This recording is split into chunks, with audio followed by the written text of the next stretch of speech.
You're listening to TGI Sports Talk with your host, Keith Angle, on Northeast Streaming Sports.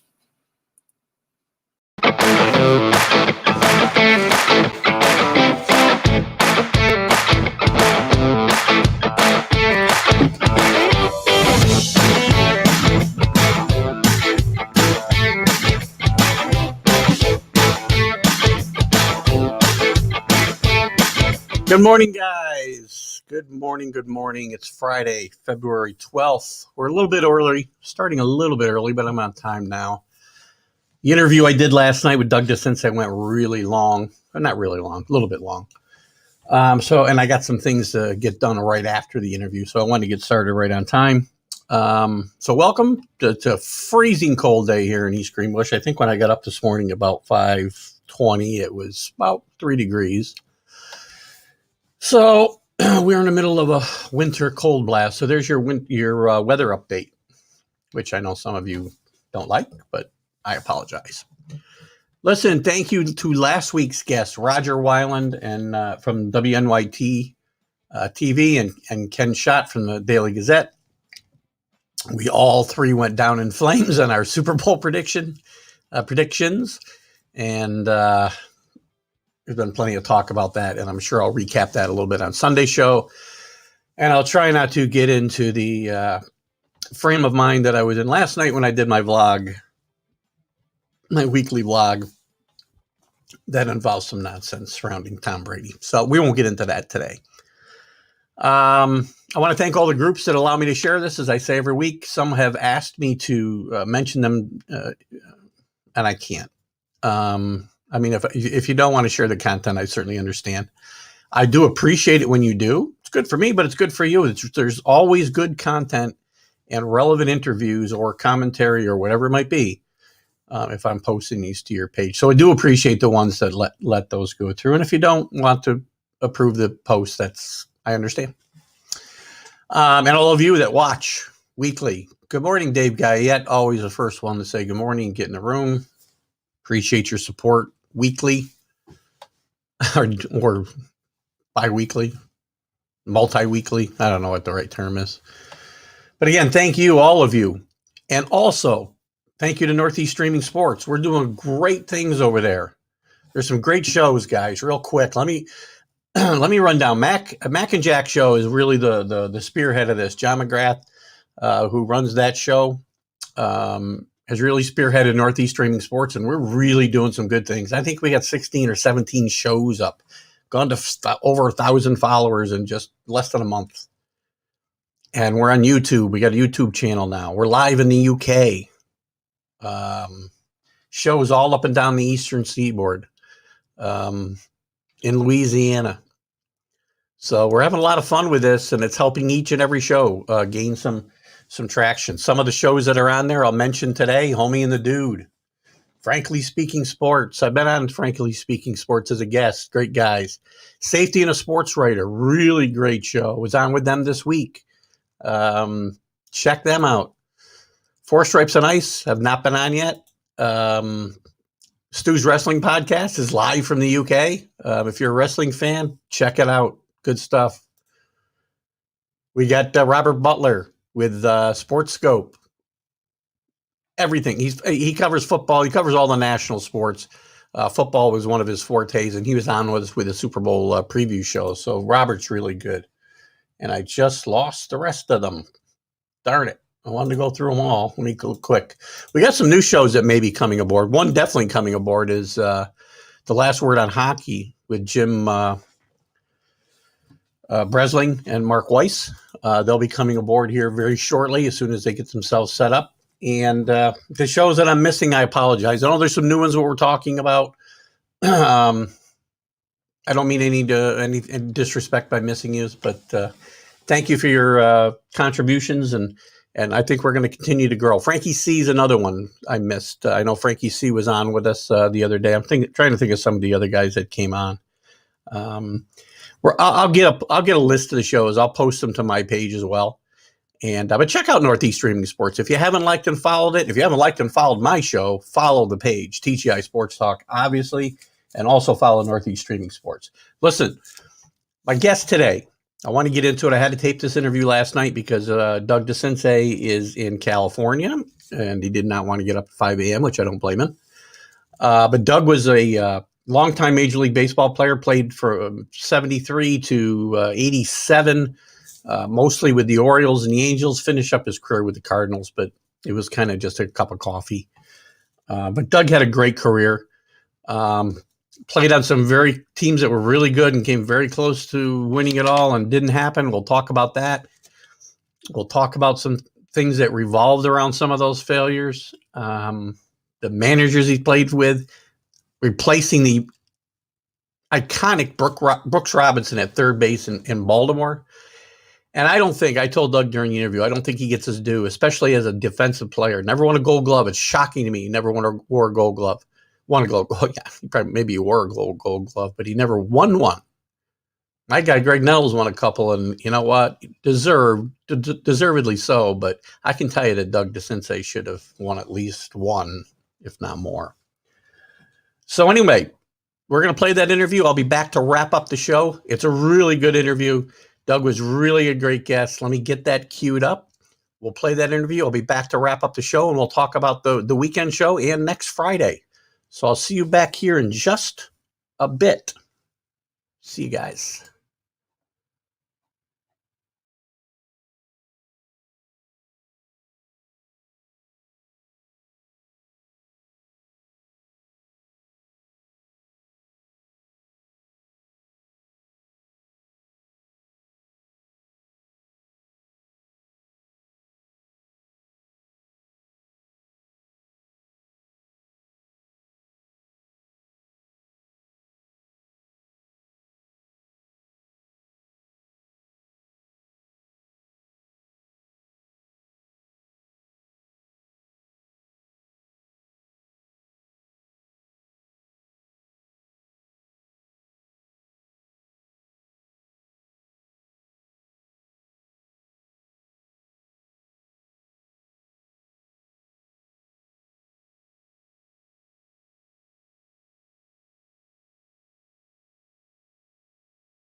Fortunate he's not here now, I guess. I hope he's not here now. Guys, I'm back. I know we're having some trouble with some sound.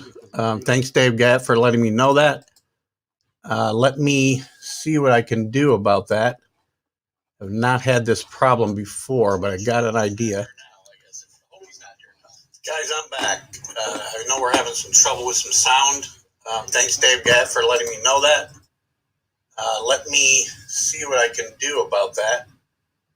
Not had this problem before, but I got an idea.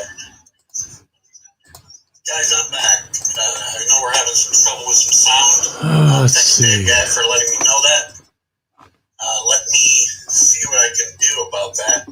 All right, good morning again. So, as I said, my guest today is Doug DeCinces, as I said in the opening, longtime Oriole and Angel. Played in the majors from 73 to 87. I guess 1975 for a year he took over full time. Well, actually, 75, I didn't take over full time. Started really in 76, and then 77 from on, I was playing all the time. Yeah. Well, when you got drafted by the Orioles, I mean, you had, I know you moved around a lot. It looked like some of the minor league teams were in Texas. I couldn't recognize all the names, the city names or town names. But I do know you played AAA only a couple hours away from me here in Rochester, New York. Absolutely did. Loved my time in Rochester. My son was born opening day in 1974 in Rochester. Really? Yeah. So he's a native New Yorker. He is. He doesn't have a choice over the fact. No, he's very fortunate he's not here now, I guess. I hope he's not here now. No, he's not. Good. You know, it was funny because we got off the plane and my wife was already there at Rochester, set up with the doctors, and all the other wives said, "You got to hurry up. Your wife's water has broken." So I just went straight from the plane, got there at midnight, took her to the hospital at 5:45 in the morning. My son was born, and we had opening day at 12:30 that day. And I had a home run my first at bat. Oh, that's a pretty cool story. Yeah. That's awesome. I mean, when you were up here in Rochester for those couple of years, did you off season here? Did you go somewhere else? No, when I was in Rochester, I off-seasoned in Puerto Rico and Venezuela, You as were well as playing Southern ball? California. Yeah, Okay. I went down and played. I played winter ball. Yeah, that was probably, even if you weren't playing winter ball, I would say those are good places to go and not be in Rochester, especially in the 70s or 60s even, whatever it might have been. I don't want to age you too much. Let's just say Puerto Rico was nice, but Venezuela, a little different. Yeah, I can imagine. A lot of guys win. I mean, are there still guys playing in the winter leagues today? I don't even know if they really do. Well, some of the top prospects now, they have this Arizona Fall League, and the top prospects they want going there because they're under a stricter control as far as teaching and some of those things. But I am aware, I think they still have their winter ball, but it wasn't as back then. You had to be a prospect to get invited to winter ball. That's for sure. And I was, I had two Hall of Fame managers. I had Luis Aparicio was my manager in Venezuela, and then the next year was Frank Robinson in Santurce, Puerto Rico, and that was the year he's down there. And when he got hired by Cleveland, become the manager. Oh, I knew that he managed a lot of, or at least a few seasons down there, trying to get seasoned and get the experience so that he could break that barrier. I mean, that's a great story right there. Yeah. You got a lot of ties to a lot of people who've had a lot of influence on the game of baseball. Obviously, we were just talking a little bit before we came on the air about your time in the minor leagues, and obviously once you got to the Orioles, he was also coached at Cal Ripken Sr. was your manager for several seasons in the minors. And he was a big influence on you. Well, when I first signed with the Orioles, I went to Bluefield, West Virginia, and I was fortunate enough to, I signed as a third baseman, ended up playing shortstop, and had a good year, and then got called up to Double-A at the end of that year to Dallas, Fort Worth, and that was a pretty big jump for a young guy, and I really enjoyed it, but. That was Joe Altobelli managing at Double-A. Well, the next year I came back to Double-A. I stayed. I didn't go to A-ball at all. I stayed in Double-A, and Cal Ripken was my manager. And the greatest thing about that is that Bobby Grich was obviously in the system, and he was the top infield prospect at the time. Sure. And another former number one draft pick, Junior Kennedy, who played years in Rochester as well, and then got traded and played in the big leagues. But I was kind of like the third guy on the tier. And then when Bobby got sent down to AAA, Junior got sent down to Double-A, and I thought I was getting sent to A-ball someplace. And breakfast in Fernandina Beach, Florida, that's where the Orioles had their minor league complex. He's looking around and he goes, "DeCinces, come here." And he came over, and I said, yes, sir. And he goes, "You ever played second base?" And immediately my mind went, if it means going to Double-A, the answer is yes. And he said, "Seriously?" And I said, "No, I never played second before, but I think I can." And he goes, "So do I." He said, "Hurry up and eat. I'll be waiting here till you get the food. We're going out early." And then every day that spring, from that point on, it was a one-on-one session where Cal was teaching me to play second base. And I know we have a few of these pictures. I thought I'd bring this one up right now. I think, can you see the picture I put up? So first of all, I got to tell you, I knew you had a stash back in the 70s, but I didn't know how intense it was actually until I saw some of these pictures. Yep. That's when they were really popular. Rolly Fingers and everybody brought that into play, and I had a good one. But as you can see in this picture, what I love about this, and it hangs in my office, Cal was always teaching me, and I had the utmost respect, and I believed in everything that he taught me. And his teachings about the little things in the infield are what I think made me a successful Major League Baseball player.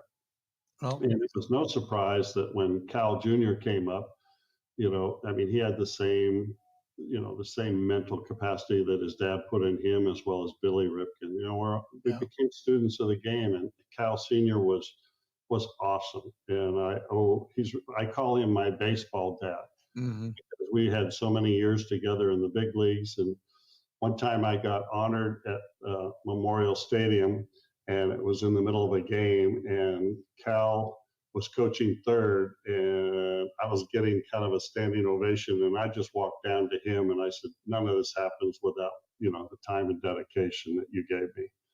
And I love you for it, so. Well, that's a great story. I got to tell you too. And that's one of the reasons that when growing up, I loved, well, I guess I didn't know these things when I was growing up, but later on, baseball has always been so important to me, because I think baseball teaches you a lot of lessons. Sports teaches you a lot of lessons, right? That's why I think they're important with fabric for our country. The little things, you said something like, the little things matter so much. Whatever job you're doing, I've been in sales and around sales my whole life, and I try to instill that in my people. You have to work. Well, you got to have a plan, and you have to work the plan, right? To use a cliche, but the little things mean so much. And the little things is what gives you the edge. Yeah. And I found out, and I believe most of the Oriole players that I came up with were all hearing the same things. Not everybody accepted them as much as others, but when I got traded from, I'm going to fast forward, when I got traded from the Orioles to the Angels, I came and I started seeing these young guys coming up through the system. They really didn't have any idea about some of those things. And I was blown away, because I thought that's what you're supposed to know. Yeah. When you get to the big leagues. And I was very shocked. So it made me think back about how fortunate I was to have that when I came in, and every time. And that's, by the way, that picture is during a big league game. Yeah. Okay. And so he's still teaching the little aspects, and I was still learning. And the moment I learned too, the moment you stop learning is the time somebody else is going to come take your job. You can speak to this obviously better than I can, but I feel like that's some of the things that, as we've gone through the years, and you might have alluded to it there a little bit, that's gone away in Major League Baseball and in the minor leagues, and they don't learn those little things. They get to the big leagues, and now it's all, you just swing for the fences. Don't worry about moving runners. Don't worry about doing the little things. Defense will take care of itself. It feels like we've lost some of that. Kids get to the major leagues and they aren't that skilled as they used to be, except for raw talent. Yeah, and I think there is a lot of that going on, but you still see those who do the little things. But you're absolutely right, though. There's that.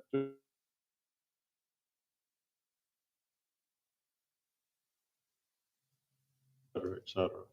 Yeah, there are some guys. I don't mean to throw everybody on the bus here, because there are some guys who do get it. It has changed. It definitely has changed, because, my gosh, if you want to go up and play for Earl Weaver, you don't miss a sign. And if there's a man on second base, if he wants me to drive the ball, and he wanted me to drive the ball, but he wanted me to drive the ball the other way, right, and get that guy to third, or drive him in by going the other way.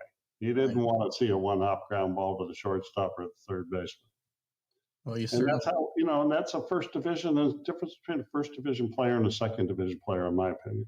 That's a good point. So you start to make your way through the organization, obviously, and you get called to the big leagues a few times. You had some cups of coffee in 73, 74. 75, you played a lot more.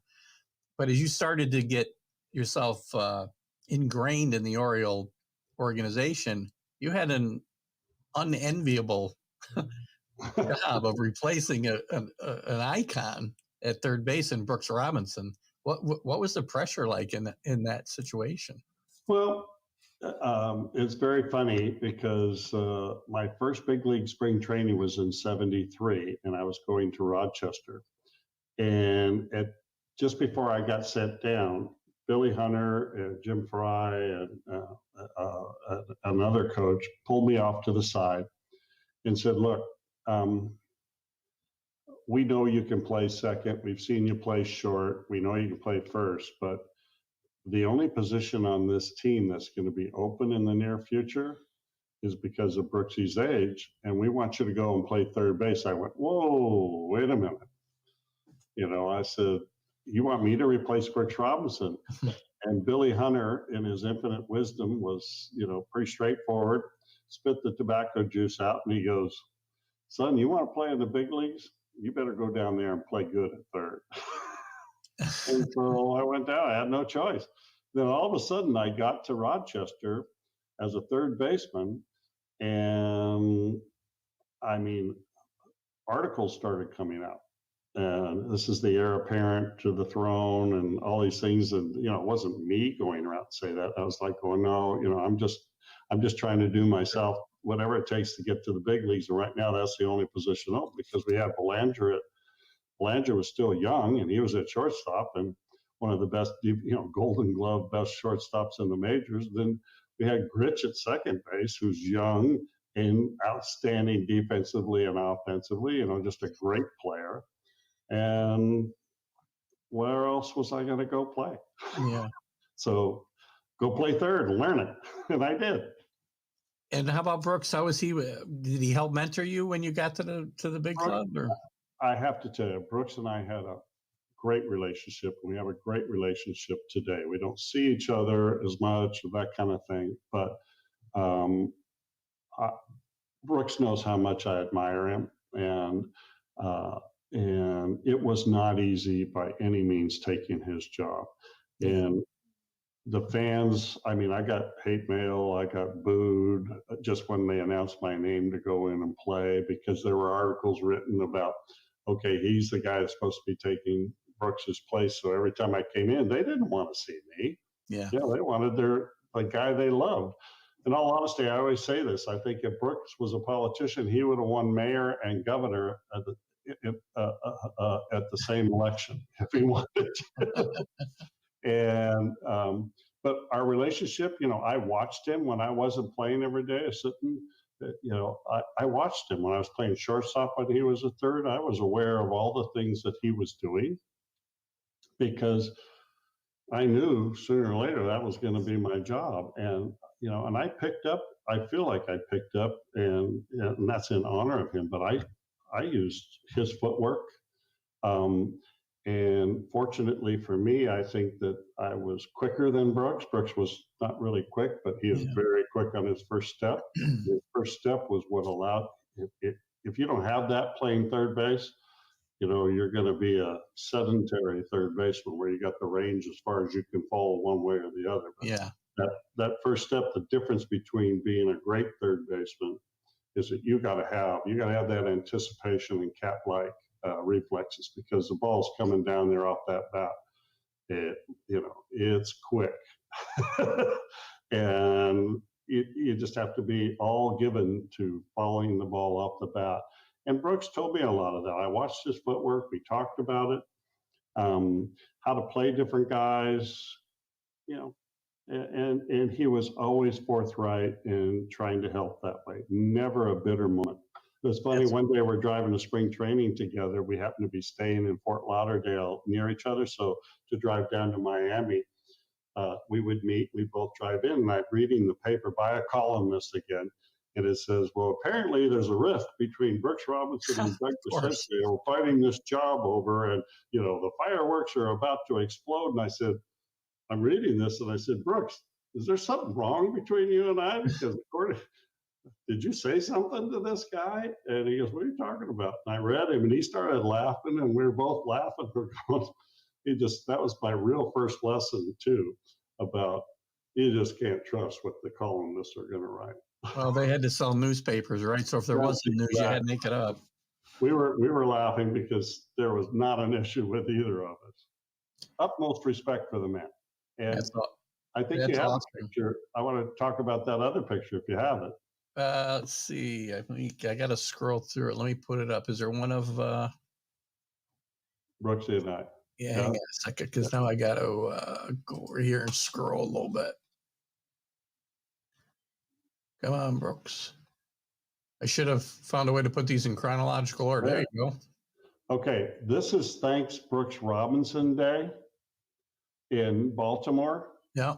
And this was his last, it's at the end of the season, and I'm playing every day. I think I had 19 home runs that year, and I'm playing every day. And I'm sitting out there watching it, and when the moment came, I don't know what made me do it. I just wanted to get up. I said, I wanted to honor him to say, and I went over and picked up third base. Nobody knew about it. And I just kind of went over and ran over and gave it to him. And I said, this is always your bag. That's a really cool gesture. That's the picture. And you can see his wife right behind. And that was my showing my admiration and respect for him. And I love the guy. That's awesome. And, I got to tell you, I mean, defensively at third base, there's no better guy to emulate than Brooks Robinson, right? And I think I think you were an outstanding defensive third baseman. I don't think you won any Gold Gloves, but I think you deserve some. And being a Yankee fan, I know a guy that won a couple in Greg Nettles. Yeah. But I have to tell you how this works sometimes. I was disappointed because I really took pride in my defense, but Greg Nettles was awesome and Buddy Bell was awesome. Yeah. But Aurelio Rodriguez was awesome. Those guys had to sit behind Brooks Robinson because he's taking them every year. Yeah. And all of a sudden it was, when Nettles had that awesome World Series, he overtook Aurelio Rodriguez as far as, so Aurelio never got one either. And, it's kind of one of those things. And then, Nettles had it for a few years, and then Buddy Bell came up, and he was a great third baseman as well. And he was getting it. And, I just was always in the second position. But, and, I had coaches say, I voted for you. I really felt you were the best third baseman that we had in the league. And I said, look, it is what it is. It's politics, and some will just always vote the same. And if you look right now, some guys always get the same award, especially the Gold Glove. They may not have had a great year, but their reputation precedes them, and that's how everybody looks. And not that they're not great players, but sometimes other people do have better years. Agreed. And being a Yankee fan, I can say I feel Doug DeCinces, and that's not because you're here on my show. I can guarantee you definitely should have won a Gold Glove or two in his career because you were very, very good over there. Thank you. I appreciate that. I had to be, otherwise they would have kicked me they would have put me on a bus leaving Baltimore. Yeah, you had no choice but at least to hold your own. I gotta tell you this story. Sure. Because we're on it. Sure. Is we're playing, and this is the first time we're playing a doubleheader in Baltimore. We're playing against the Minnesota Twins, and this is in the first game. I called my mom and dad, who brought my grandmother from California to come see me play. And the first time she'd ever seen me play professionally. And she was up at her age and everything. And I said, don't bring her to the first game. I'm playing the second game. So the second game comes, I go out and start stretching, and I hear fans booing me. And I was going, oh, not today, you guys, give it a rest. And I'm running and everything. They announce my name starting at third base, and I hear a smattering of boos across. There's about 37,000 fans at the stadium. And I kind of going, all right. And we get into the first inning, and Mike Ware is pitching, and he's struggling. He's got a bases loaded situation, and I think it was Larry Heisel, I'm not sure, hit a one-hop shot down the third base line. And I mean, it was just fair. And I dove flat out and hits off the tip of my glove and slowly rolls over to the rain tarp. And in the meantime, 2 runs score, everybody's moving around, and Bladger's over there with me, and I take the ball, throw back, and they start booing. They start saying, "We want Brooks. We want Brooks." Bladger goes, "Don't listen to that, Doug." And I said, I laughed. I said, "Yeah, I've been hearing it for a while. Don't worry about it." And so the next hitter hits a line shot, 1-hopper, and I covered up. And I think the difference between my body and Brooks's is Brooks's might have been a little softer, because when he covered up, the ball dropped in front of him. When it hit me, it so hard, it bounced a few feet. I barehanded it, picked it up through the first to Boog Powell, and it was a bang, bang, and the umpire goes safe. Well, now the whole stadium is chanting, "We want Brooks. We want Brooks." But get out of the inning, go back out there. We're losing 5-0 in the first inning. Go back out there. I think somebody else hits a ground ball to me, and I just booted it. Pure air, okay? And I just can't believe it. I'm like, "Oh, wow, what is going on?" And the stadium is just rocking, booing me and saying, "We want Brooks." It's a full-on chant. I come up to home plate, and Gene Roof was the catcher for the Twins, and he turns around, he's rubbing, he goes, "All the guys on the team want to know, do you have to put up with this every time you play?" He says, "Oh my gosh." And I said, "I don't have a choice. It is what it is. I'm just trying to be." He says, "Well, God, everybody's over there can't believe what's going on." And so I foul 2 pitches back, and then I strike out. Oh my gosh, we want Brooks, we want Brooks. I came off the field. I came in, and Earl Weaver came up to me, and he goes, "Doug, I think I got to take you out of the game," because I think he was absolutely concerned for my future in my career. Yeah. And I told Earl to his face, "Over my dead body." And he looked at me funny, and I said, "You heard me. You're not taking me out of this game." Meanwhile, my grandmother, I'm thinking my grandmother's listening to this and whatever. So from that point on, I caught every ball that was hit. Cuellar stayed in the game, and balls were coming all over the place. And the fans were like, and a paper airplane flew down. I went over and picked it up, and they gave me a mock cheer. So in my first at bat, I had an RBI single. Now it's 5-1. My second at bat, I had a 2-run home run. It's now 5-3. I come up in the 2 outs with a man on first in the bottom of the 9th inning, and I tripled to right center. And it's now 5-4, and I'm standing on third. And then all the fans were now cheering me. And Billy Hunter came over and he said, "Doug, don't do anything rash like I think you want to do." I'll let you guys figure out what I was thinking. I think I can guess. Yeah. But I had made my mind up during that game. I said, they are not going to take my career away from me. I don't care what they have to say. And the next guy popped up. I went in, showered, got out of that, and went and apologized to my grandmother. And I never forgot that day.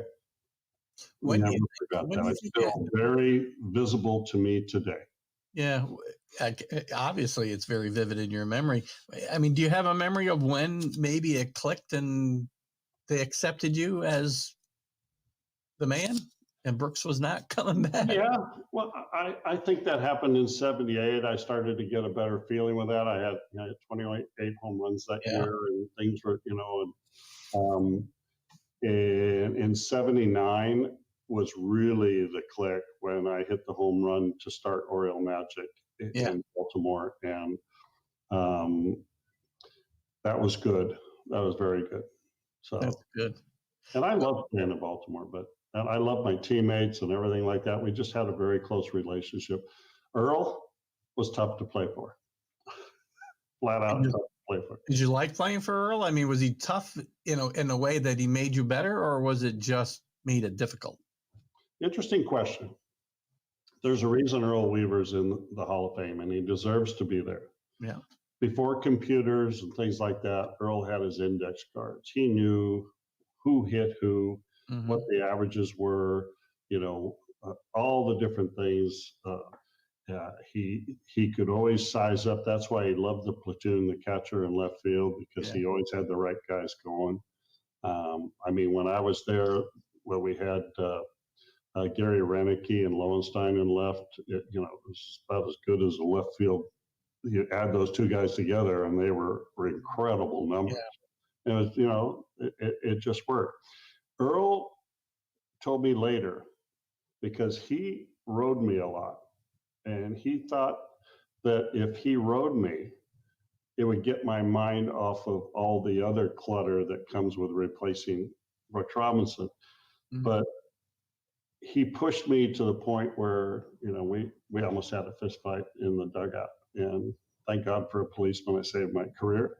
But, because he could be obstinate, really obstinate and tough. You see him yelling and cussing at umpires. Well, don't think the players weren't hearing the same thing, because he's pretty steady about that. But I look back, and even when I got traded, he called the best conversation I had. It was with him at the start of 1982 when I got traded. Mm-hmm.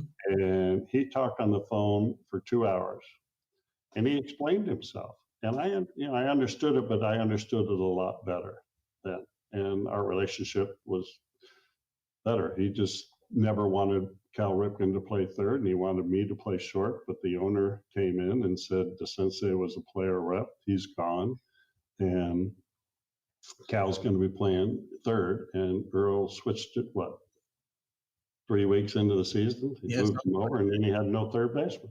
Yeah. For a long time, they didn't have a third baseman. I know. When I came back to play, I always felt like the artist who died and his paintings became famous.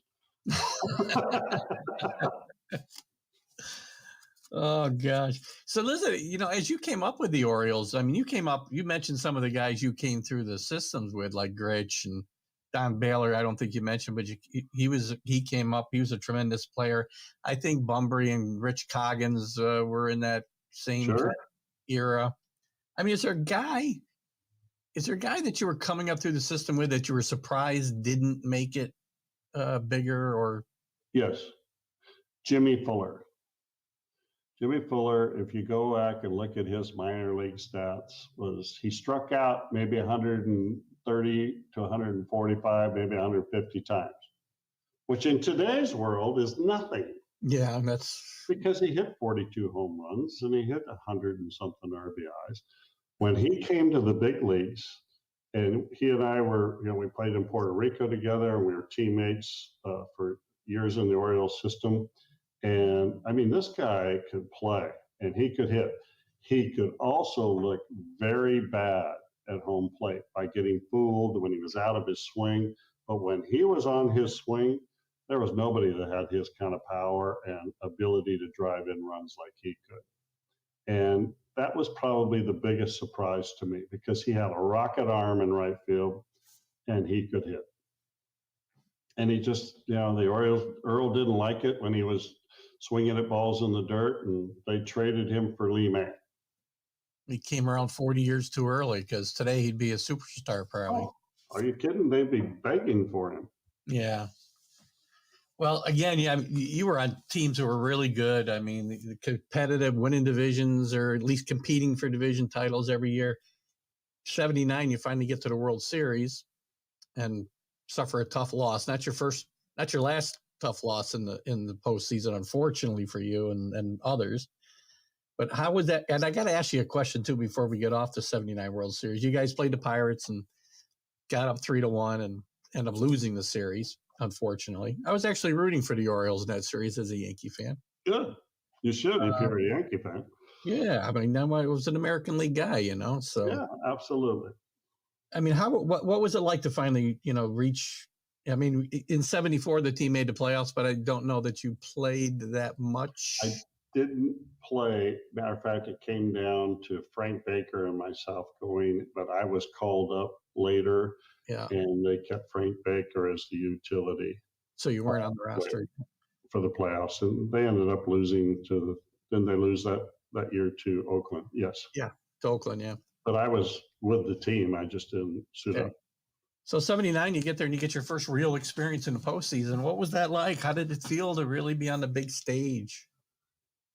Well, I think there was more pressure, believe it or not, if I may say this, in the playoffs in 79, because you play the whole season and you're not going to the World Series. You got to go to a playoff, and it's a 5-game playoff.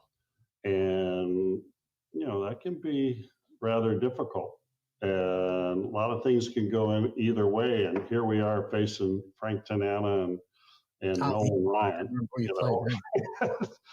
And we had to bust through, even though they had maybe only won 80s. I don't know how many games are in the mid 80s, and we won 103 or something like that. And so the pressure was really on us, and we ended up coming through and winning that. Then when we started the World Series, the first night, people don't know, but it rained so hard we got rained out. And then I woke up the next morning to 14 inches of snow on the ground. And when they pushed the snow off and we went out and played the second game, and I couldn't tell. I remember Brooks Robinson was throwing the first ball out, and in Baltimore, Earl didn't want the catcher or somebody on the field, so he always had the third baseman take the throw from over the dugout for the first pitch. So Brooks is throwing it to me, which I thought was a great honor in itself. And I went over and gave it the ball, and I think it was 29 degrees or 30 degrees. And I can just remember, I see the clips of smoke, he and I talking, the smoke's clearing in between, the frost is clearing in between us.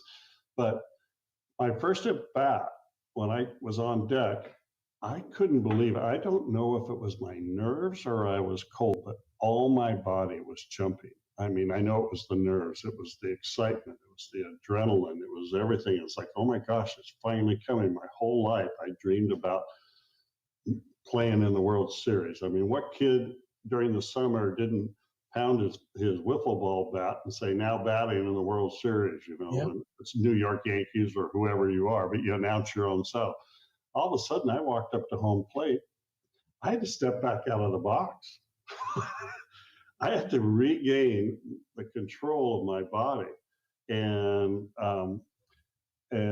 fortunately, I got Bruce Keeson he got me to 3-1, and he tried to bust me in with a fastball, and I turned it for a home run in my first at bat in the World Series. That is my single biggest moment in my career that I remember hitting it, knowing it's gone, and I hit a home run. But when I hit second base, I could see all my friends in Little League and all those things and all those dreams that you have. I don't remember touching third and home, and I just remember hitting second base and like, wow, what just happened? And it was phenomenal. I absolutely say, if I ever got back to the World Series, I came close a couple of times, but I always said to myself that I just hope the weather's nice, because every game we played was either in mud or ice conditions, or the weather was just atrocious. And and it's hard to play baseball that way, but it's not just us. It was the other team too. We just didn't come out on top in the seventh game. And I look back now, and the way history is and things, should we have won? Yeah, I would have loved to have won that.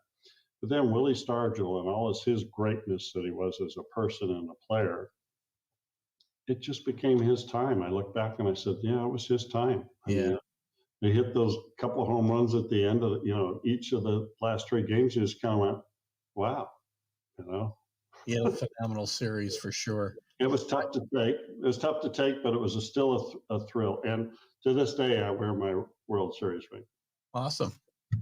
Well, I got to ask you before I get off the 79 World Series, because this has bugged me for, how long ago is this? 41 years. Uh-oh. Not you. Watching the game, Howard Cosell is doing the game, and I heard over and over, Doogie. Has anybody ever called you Doogie in your life? And maybe they have. No. Or is it just Howard Cosell in the 79 World Series? All of a sudden, my teammates are laughing and going, "Hey, Doogie," and I'm going, "What are you talking about? What's that?" It was the first night got rained out, and so I took my family. There was everybody. We went down to Little Italy and we had dinner. Well, Howard Cosell happened to come by the restaurant. I was eating in the restaurant next door, but he dropped in and he saw me and whatever. So the next day he goes, "Doogie and I were having dinner down in Little Italy." And I was like, "What?" But you know what? Howard was great. He did great things for sports. Yeah.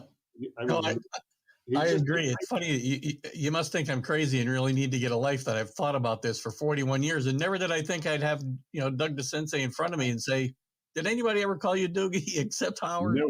No. Matter of fact, what was there? A TV show came on. It was Doogie Howser. Yeah, Doogie Howser. And I was going, the first time I heard that, I turned my head. I go, "What?" I think Howard was the executive producer of that show or something. Yeah. Anyway. Funny story.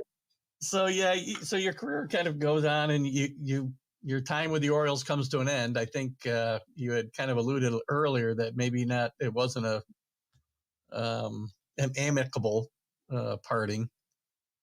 Did they move you on because of your association with the union? Well, unfortunately, Edward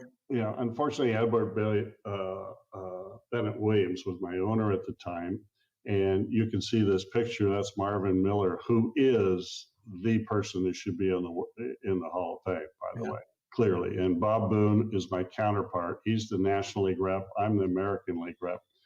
And the three of us were involved in every meeting. We had to be. That was our responsibility. And so Edward Bennett Williams would call me, and sometimes he'd call me and say, "I got a ticket waiting for you at LaGuardia. Catch it down. I have a car picking you up. I want dinner with you tonight." So how do you tell your owner, "No, I can't go have dinner with you"? So I'd get on that, fly down. And that was an interesting experience because, I met a lot of people that I probably wouldn't have met through him and during that crisis and everything. But I told him what was going on because, and then he said, "That's not what they're telling me. You're lying to me." And I said, "Mr. Williams," I said, "if you have any respect for me at all, why would I lie? And furthermore, this thing's going to end someday. You're my owner. Why would I ever lie to you?" I said, "The problem is they're lying to you and you don't know who to believe." I said, "But I'm looking at you straight in the eye, and this is what's happening. This is what's going on." Well, later he found out I was telling him the truth. And I think he lost face with me a little bit. I don't know, but he was kind of wouldn't talk to me at all after calling me at all times and every day. I mean, that strike was 50 days. I talked to him maybe 35 of those days. Yeah. And all of a sudden it's over and he walks right by me. And I was like, "Uh-oh, what's that all about?" But time came, and in all honesty, it was the time I spent with Marvin and going through that has helped my life in business and everything afterwards. I mean, those type of high pressure negotiations. I mean, high pressure. I'm sure. And I felt like, Bob and I and Don Fear and Marvin and, all the other players that were involved with it, Mark Belanger and Renko, not Renko, but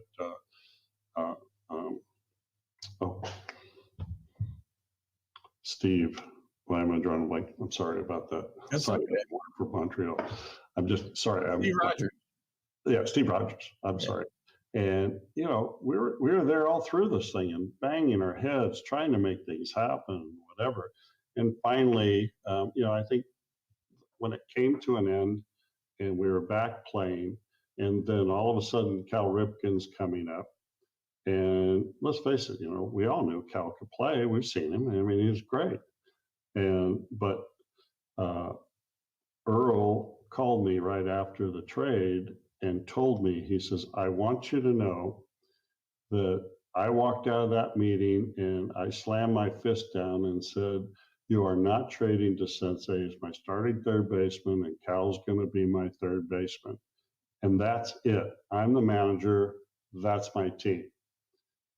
Well, Edward Bennett Williams came in and somebody talked to him and they said, trade DeCinces. And Earl told me it. He told me, and he goes, I'm sorry, I know we've had our differences and whatever, but you played for me as hard as you could play. And that's all I ever asked my players to do. You get traded to a really good team we'll talk about here in a second. I mean, if you had your druthers, Doug, would you have stayed and played your entire career in Baltimore? Yeah, I think so. My family was comfortable. I love my teammates. I still am close to them. I go back for Ken Singleton's golf tournament every year. I see Scotty McGregor, Tippy Martinez, Rick Dempsey and I. Rick Dempsey and I grew up playing against each other in the San Fernando Valley and Pony League and Colt League. Well, you mentioned an awful lot of ex-Yankees in that. Yeah, I know. Well, they all were traded for Elrod Hendricks and Grant Jackson. God rest his soul, just passed away. Yeah, a couple of weeks ago. Yeah, and we were all part of the Orioles back then, and it was a family, and we got a lot. Murray and I are still very close today, very close. Great player. So you get traded to California, and I don't know, in '82, I think you might have had your best season. I don't know how you feel. Statistically, it looks like your best season. You played with a lot of guys. You played with a lot of guys you played with before, and Gritch and Baylor and Boone, who you worked with, on the union issues. Well, he got traded. He got traded there too. So Reggie signed, and Reggie was the Yankee player rep. It was amazing. That whole team was full of reps. It's amazing the talent that was on that team. You had Carew and Flynn and Jackson and the guys we just mentioned, and you got to the playoffs a couple of times, and again, you were in very good positions in both of those, and the gods just weren't on your side. I mean, well, unfortunately, in 1982, there were things outside of our control as players, and there was some moves made by our manager at the time that when he decided to.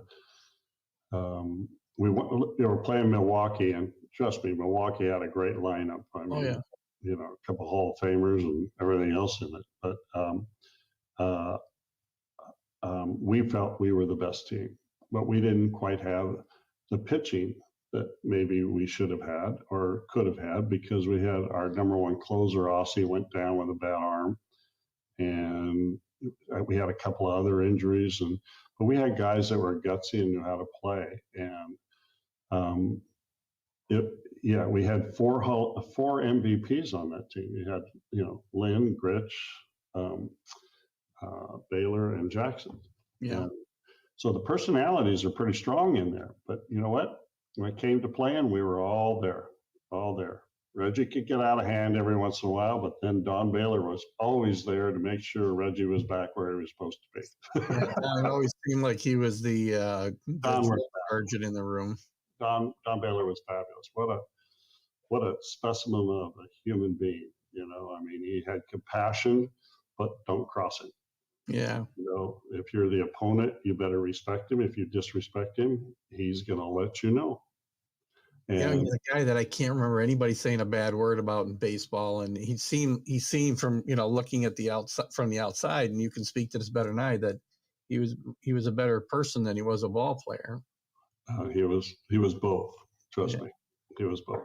Yeah. Another one gone too soon. It's a sad thing that he passed away like he did, but cancer is a terrible thing.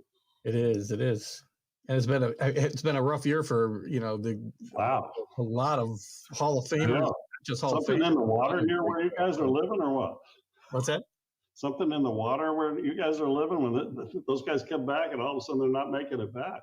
Well, you know, I don't have anything to do with it personally. I guarantee you that, but we'll have that conversation offline. Yeah.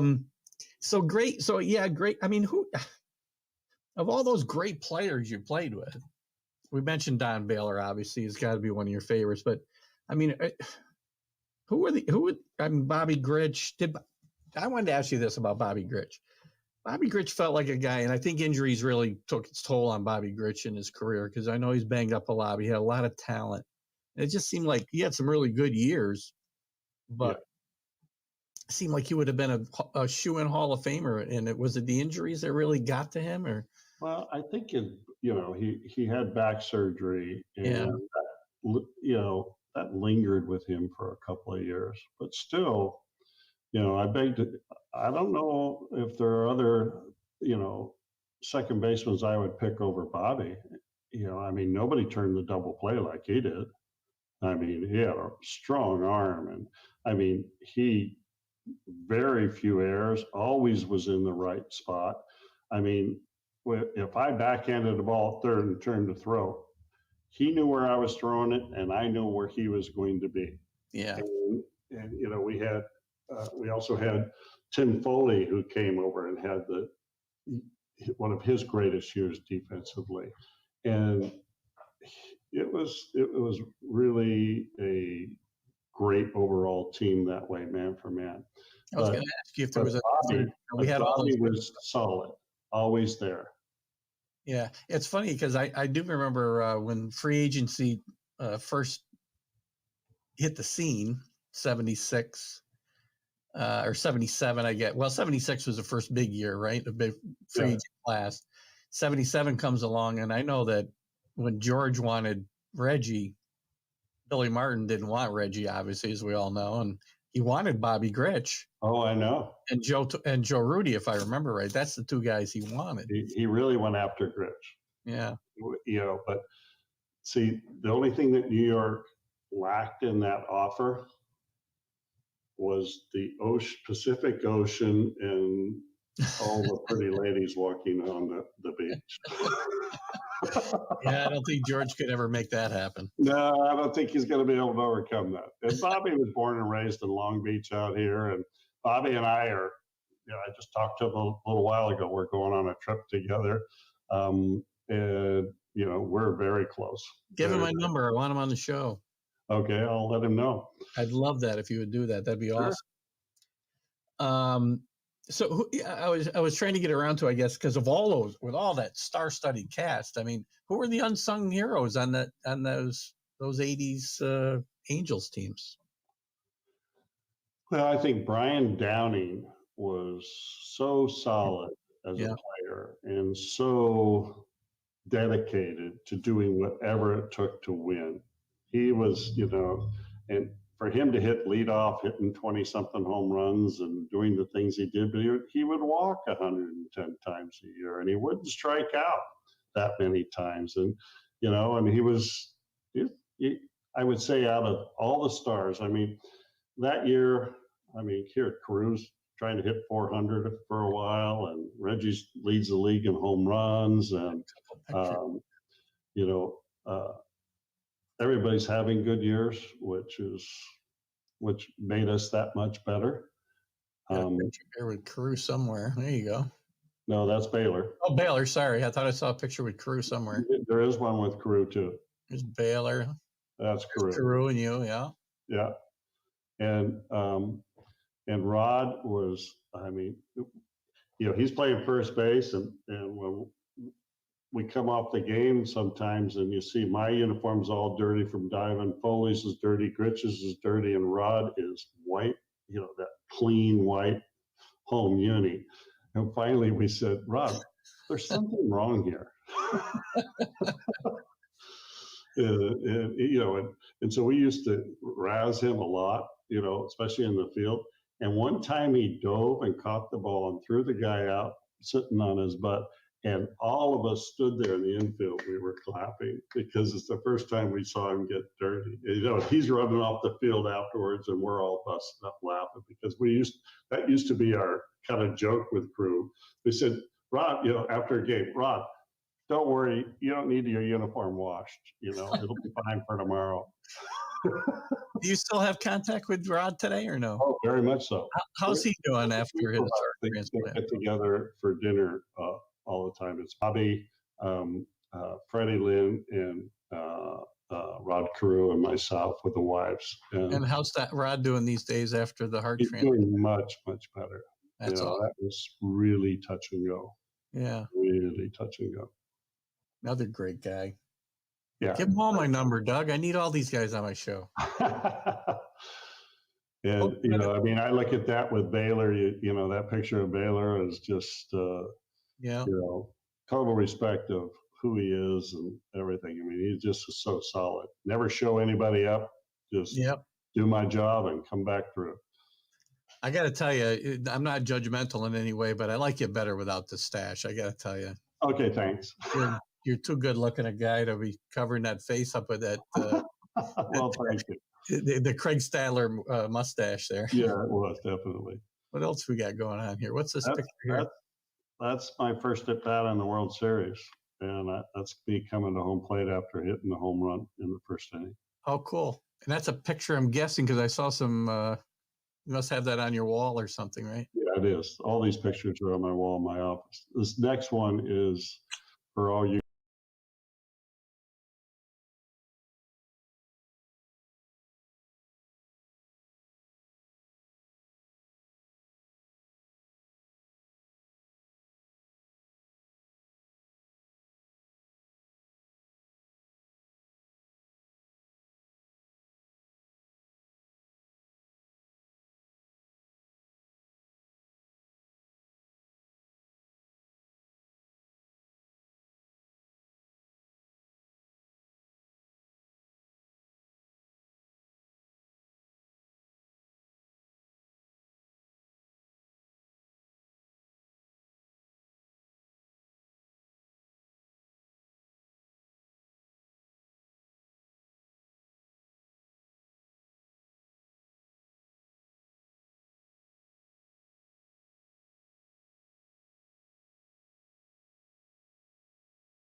All right, guys. Keith's back with no camera. Not sure what's going on here, but I apologize.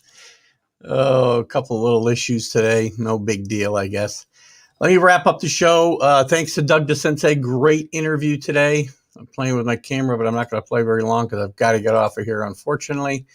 Again, tremendous interview with Doug. Next week, Dick Hoops Weiss will be with us. Join us Sunday at 9 a.m. Eastern Time live. We're going to talk baseball. We're going to talk the end of the Super Bowl. We're going to talk NCAA basketball. We're going to cover the gamut. Next Friday, Dick Hoops Weiss, 8 a.m. live Eastern Time. See you then. Bye-bye. You can't see me, but I'm waving. See you guys.